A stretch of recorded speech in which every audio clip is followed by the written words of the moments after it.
హైదరాబాద్ ఉప్పర్పల్లి కోర్టులో జానీ మాస్టర్ను పోలీసులు హాజరుపరిచారు. Johnny మాస్టర్కు Upparpalli court 14 రోజుల రిమాండ్ విధించింది. కోర్టు నుంచి జానీని చంచల్గూడ జైలుకు తరలిస్తున్నారు. అంతకుముందు పోలీసుల విచారణలో జానీ మాస్టర్ సంచలన విషయాలు వెల్లడించారు. తాను ఎలాంటి లైంగిక వేధింపులకు పాల్పడలేదని జానీ మాస్టర్ స్పష్టం చేశారు. లీగల్ గా పోరాడి నిజాయితీగా బయటకు వస్తానని, కావాలని తనపై కొందరు ఫిర్యాదు చేయించారని ఆరోపించారు. తనను ఇరికించిన వాళ్లను వదిలిపెట్టనని చెప్పారు.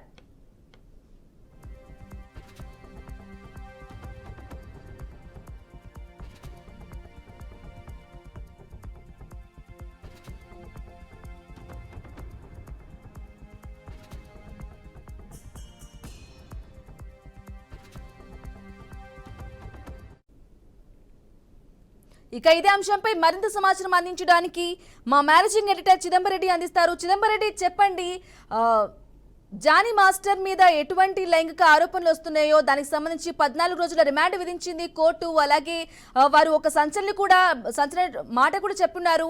నా మీద కావాలనే అభియోగం మోపుతున్నారు, నేను త్వరలో బయటకు వస్తానని చెప్తున్నారు. దీనికి సంబంధించిన డీటెయిల్స్ ఇవ్వండి. ఓవరాల్ గా జానీ మాస్టర్ విషయంలో ఒక మహిళా కొరియోగ్రాఫర్ తన మీద వేధింపులో పాల్పడుతున్నారు. గత 5 సంవత్సరాల నుంచి తన మీద లైంగిక అత్యాచారాలు పాల్పడ్డారంటూ కొన్ని ఆరోపణలు చేయడం, ఆ తర్వాత దాన్ని కేసుగా నమోదు చేసి దర్యాప్తు చేస్తున్న పోలీసులు ఆ అమ్మాయి ఇచ్చిన స్టేట్మెంట్ ని బేస్ చేసుకుని కేసు కూడా నమోదు చేయడం జరిగింది. అంతేకాకుండా తను మైనర్ బాలికగా ఉన్నప్పుడే అత్యాచారం చేశాడు అన్న ఒక రీజన్ తో పోక్సో చట్టాన్ని కూడా దీని మీద ప్రయోగించిన ప్రయత్నం మనకు కనిపిస్తుంది. అయితే ఓవరాల్ గా చూస్తే మాత్రం గోవాలో వెళ్లి ఉన్న జానీ మాస్టర్ ని అక్కడ నుంచి ట్రాన్సిట్ ద్వారా హైదరాబాద్ తీసుకొని వచ్చి ఉప్పర్పల్లి కోర్టులో హాజరుపరిచారు. కోర్టులో హాజరుపరచడానికి కొద్దిసేపు ముందు కూడా తన నార్సింగ్ లోని ఒక హాస్పిటల్లో తీసుకెళ్లి మెడికల్ టెస్ట్ చేయించి అతను స్టేట్మెంట్ తీసుకున్నారు. తర్వాత మెడికల్ టెస్ట్ చేయించిన తర్వాత ఉప్పర్పల్లి కోర్టులో హాజరుపరిచిన వారికి 14 రోజుల పాటు రిమాండ్ విధిస్తూ చంచల్గూడ జైలు తరలించిన పరిస్థితి అనిపిస్తుంది. ఈ సందర్భంలో ఏదైతే మనం అంటున్నామో జానీ మాస్టర్ కొన్ని సంచలన వ్యాఖ్యలు చేశారని చెప్పొచ్చు. ఎందుకంటే తను ఇప్పుడే మొదటిసారి తను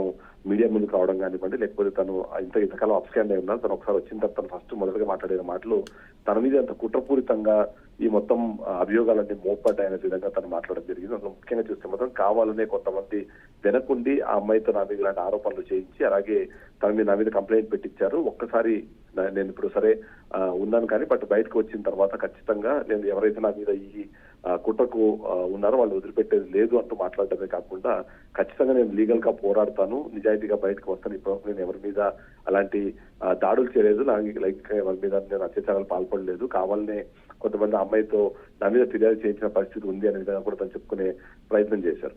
అంతేకాకుండా తను క్లియర్ గా ఎవరైతే నన్ను ఈ పరిస్థితులకు కారణమయ్యారో, నన్ను దీంట్లో ఇరికిచ్చే ప్రయత్నం ఎవరైతే చేశారో వాళ్ళ మీద కూడా నేను కంపల్సరీ రెస్పాండ్ అవుతాను, వాళ్ళని కూడా వదిలిపెట్టేది లేదు అంటూ తను మాట్లాడడం అయితే ఖచ్చితంగా సంచలనం సృష్టిస్తుంది. ఓవరాల్ గా చూస్తే మాత్రం ఈ కేసు ఒక మలుపు తిరిగిందని చెప్పవచ్చు. అయితే ఇప్పటికే కోర్టులో 14 రోజుల రిమాండ్ విధించిన నేపథ్యంలో తన పైన అంటే కస్టడీ కోరుతారా లేదా అన్న విషయం పైన అయితే ఇంకా కొద్దిగా సమాచారం రావాల్సిన అవసరం మనకు కనిపిస్తుంది. Right Chidambar Reddy, thank you for the updates.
Right, breaking news చూస్తున్నాం. హైదరాబాద్ ఉప్పర్పల్లి కోర్టులో జానీ మాస్టర్ ను పోలీసులు హాజరుపరిచారు.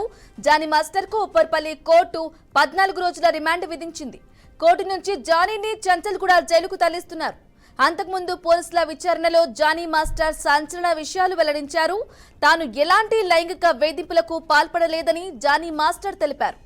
లీగల్ గా పోరాడి నిజాయితీగా బయటకు వస్తానని, కావాలనే తనపై కొందరు ఫిర్యాదు చేయించారని ఆరోపించారు. తనను ఇరికించిన వాళ్ళను వదిలిపెట్టనని చెప్పారు.